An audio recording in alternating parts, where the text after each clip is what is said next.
Hi, everybody. It's Mike from Here, the Watchmen. And, I'm so excited today. I got a tip from a dear friend up in Canada that I should check out a YouTube, that there was some kid talking about his experience coming to a Hear the Watchmen conference. And was I aware of it? And I said, oh, no, I don't have any idea. So I clicked on the video, and I've got to tell you, I was blown away. We're going to have on the show with us that young man. His name is Nathan Reynolds. He's been through the ringer with demonic possession, and he actually came to Hear the Watchmen in Dallas, Texas, back in, I said, 2016, I believe it was, and met Russ Dizdar and met the two guys that did Thomas and John, who did the movie Detestable. Yeah. And he's just a wonderful young guy out of the Colorado, state of Colorado. Nathan, thank you for joining us today. Well, Mike, I really appreciate you having me on the show today. Well, Nathan, tell us a little bit about your journey. I mean, of course, I'm particularly interested in what led you to the Hear the Watchmen conference. Absolutely. And it was a journey that I would have never thought I would have to be the one going through. There's so many people out there who woke up this morning just like I thought I was, which was just someone who had been going through life, struggling with my own battles in addictions and challenges. And though I'd been raised in what appeared to be a Christian home, on the outside, there was an underlying root of evil that had permeated my life and had infected my soul.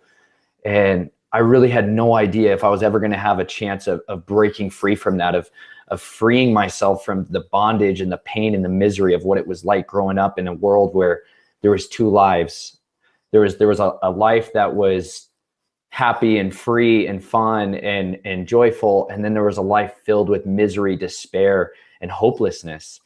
And I went through my life stuck in that middle ground where I was continually being torn between the two.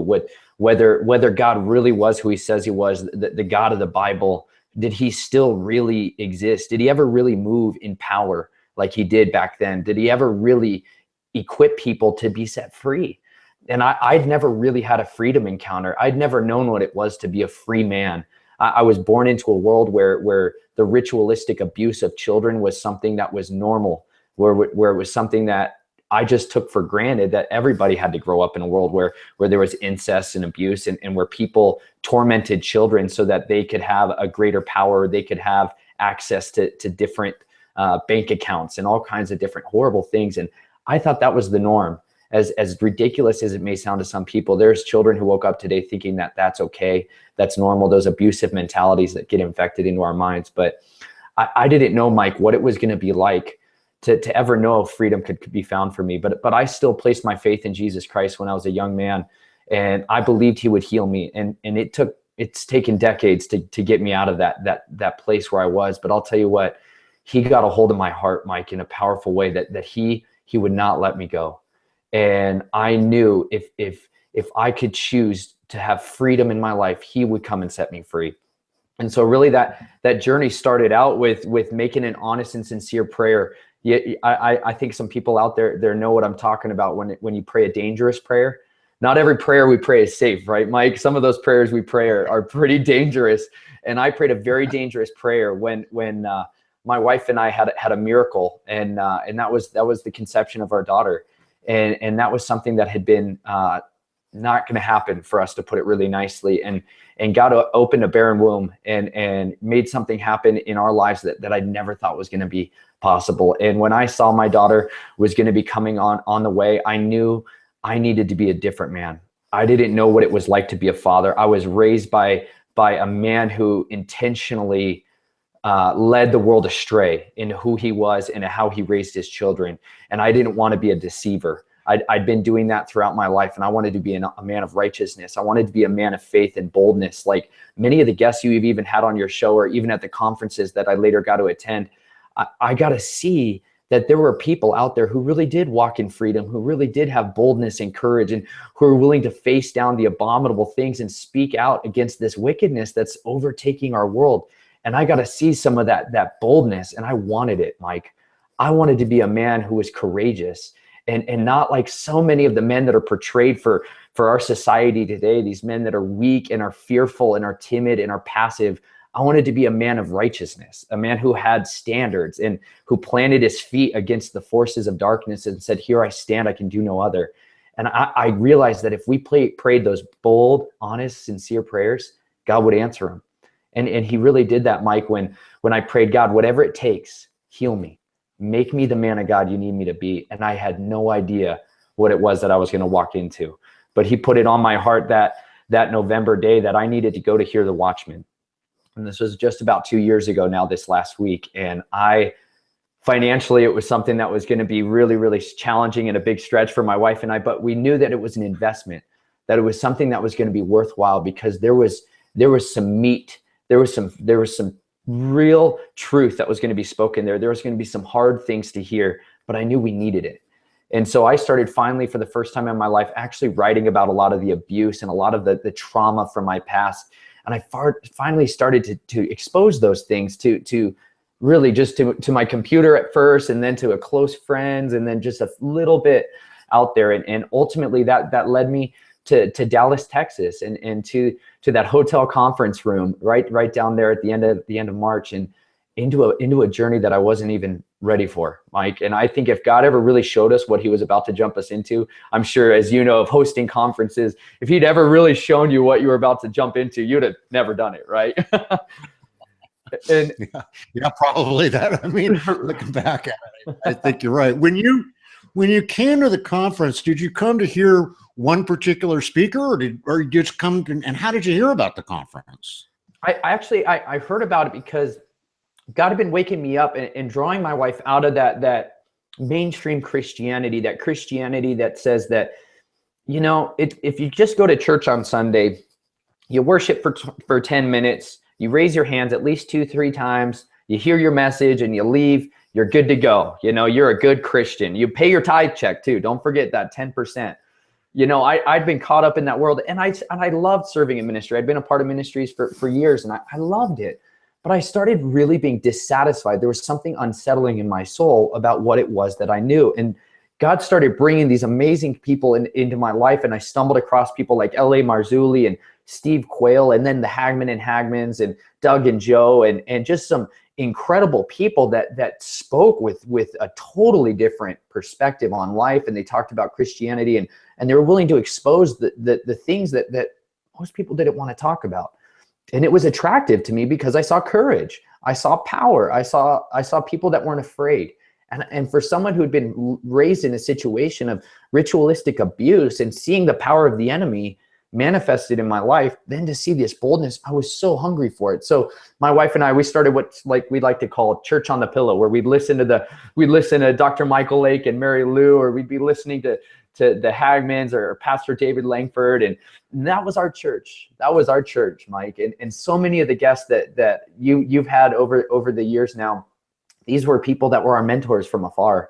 And so when I really went to hear the Watchmen, there was two main things I really went there for. I'd been writing a book at the time, and I was excited to be able to share that and get some feedback from people on that. And then I really wanted to get prayer. I knew I needed prayer, and Russ Dizdar was going to be one of the first night speaker. And so when I went there, I went there hoping for some prayer and some restoration, because I knew I needed to deal with this childhood sexual abuse, and I needed to deal with these addictions that had plagued me my whole life. Some of those addictions that people are having and are wrestling with, they have a deeper root that God needs to get to. And I had no idea, but I fell face first on the floor that first night there. And I sobbed before the Lord, and God used Thomas Dunn, who's a man who'd been filming a film called Detestable, and with Jared Cressman, and he laid hands on me and prayed over me. And while I was laying there on that hotel floor, God set me free. And he didn't do it right away. He didn't give me this miraculous conversion where all of this abuse and trauma and all of it was gone. No, but he started that. And he started that right there on that first day at Hear the Watchmen. And little did I know what was going to come from that, but he uprooted that vicious, destructive root out of my mind and started setting me free. And a woman there also shared with me Isaiah 54 ministries, prayers for release when it comes to breaking generational curses from Freemasonry. And it started this journey as I started to undo a lot of this curses that had been placed upon me for so long. And I started seeing that there could be freedom from these memories. There could be freedom from these pains and these hatreds and these bitternesses that I had throughout these years.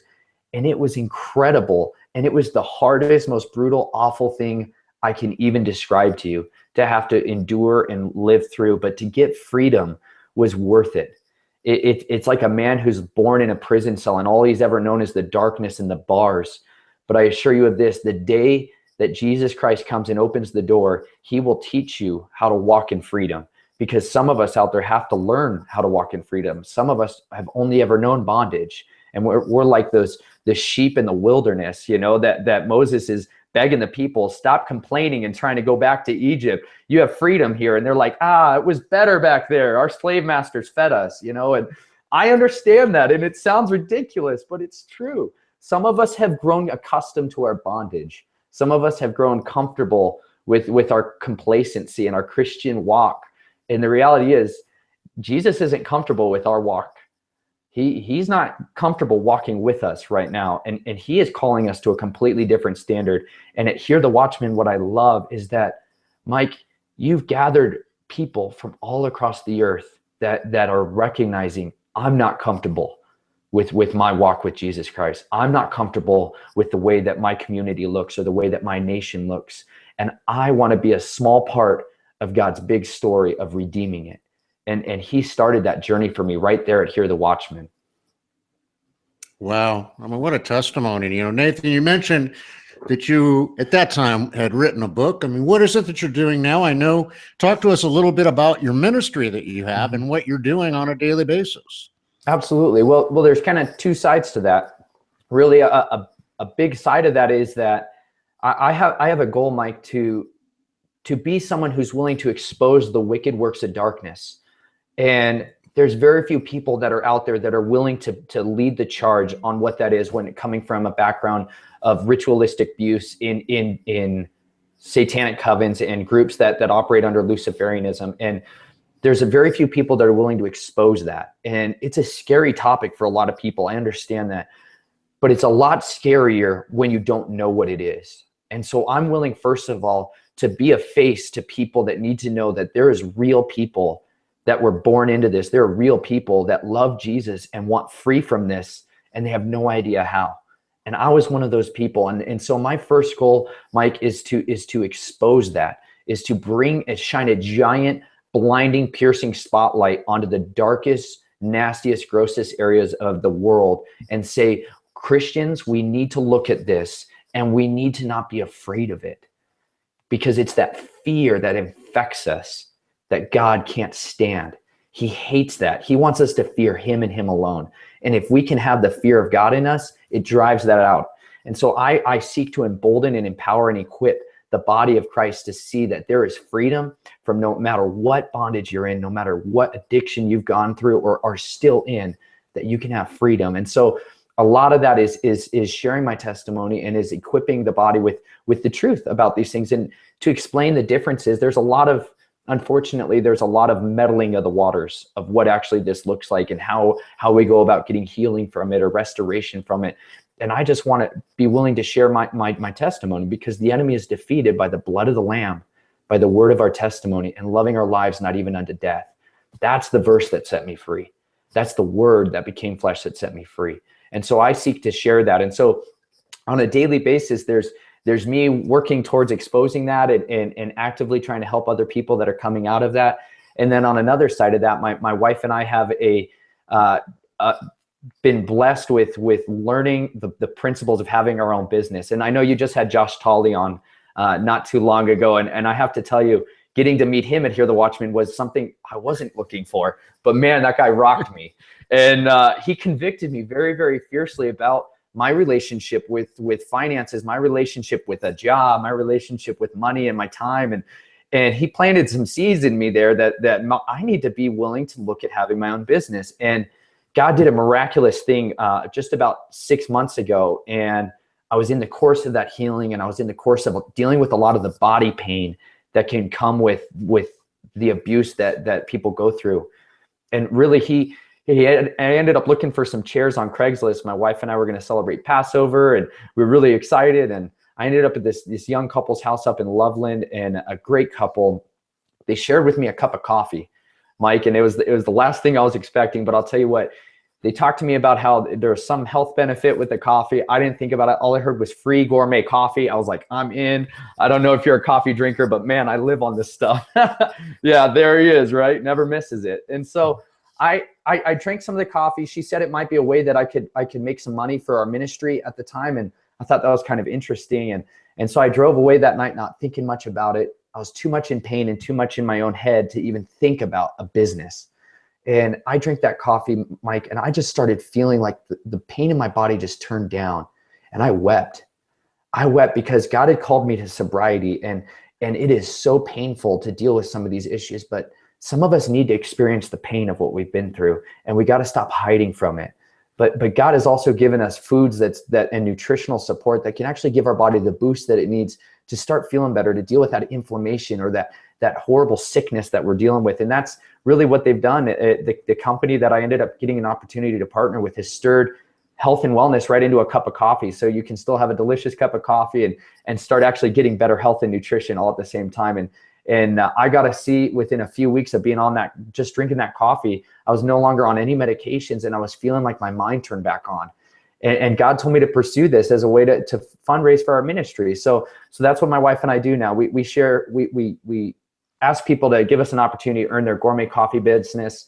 And it's been tremendous because it gives my wife the freedom to stay at home and raise our daughter. And it gives us the ability to minister to people that God brings to our path.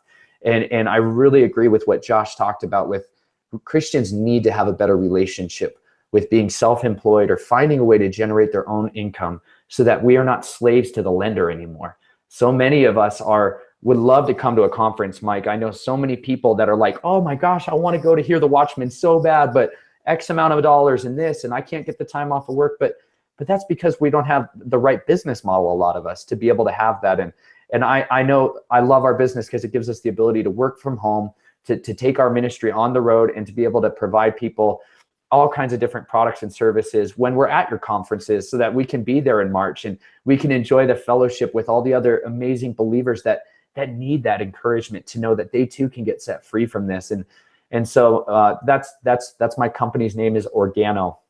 My website is Nathan Reynolds, NathanReynolds.myOrgano, ORGANO, gold.com. And so I would love an opportunity for people that are wanting to contribute to us in any way. We don't ask for donations in that sense. We love to give people a service instead. And so that's really what I do, Mike. That's the two things that now I do. I get to come on shows like this at 10 in the morning because I have I have my own time. I bought back my own time and get to minister to people that are out there that are needing some encouragement this morning. Because somebody woke up today not believing that they could get set free. And just like you want to go out there and not only warn people of what's coming and warn people they need to take action and be prepared, but also to tell the people that are behind our own walls that are busted up and dying how to get healed. And you've done that such a great way. And people like John and Jake Pounders over at Now You See TV and Tom and Jared Cressman over at Through the Black, they've done some amazing things to try to advance that message and to share with people there's freedom to be found, and there's hope, and there's always a better day that can be had if we find ourselves in Jesus Christ. Amen, brother. I mean, that's very well said. And folks, I want you to support Nathan. I'm gonna have him shoot me that website so that I can put it in the description of this video. And while you're doing that, when you order your coffee from Nathan, don't forget to order my wife's toffee, and they're you can delicious. have coffee together. This stuff, I'm telling you, you want an addiction, brother. This candy right here it's incredible. Jeannie's been making it for years now, and this is the toffee season. Yes, it is. At present, you can get the can that I just showed you. It's a gift can at $20. Wow. And that helps our ministry to continue on. helps us to be able to do this show in particular.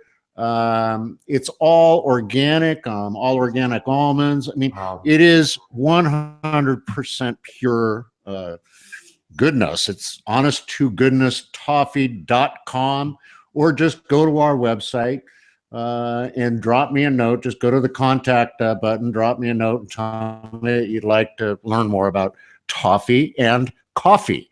And we'll, for your coffee needs, we're going to send you on over to Nathan. Now, we're looking forward to seeing you, Nathan, in Dallas in March. I want to have you back on the show again, and Absolutely. to get into some more things and to talk about what you're doing, because I think it is so crucial. Is there, before we go, I mean, is there one thing that you want to impart on our listeners today? Besides, I also want you to tell them how to get to you, how to find you.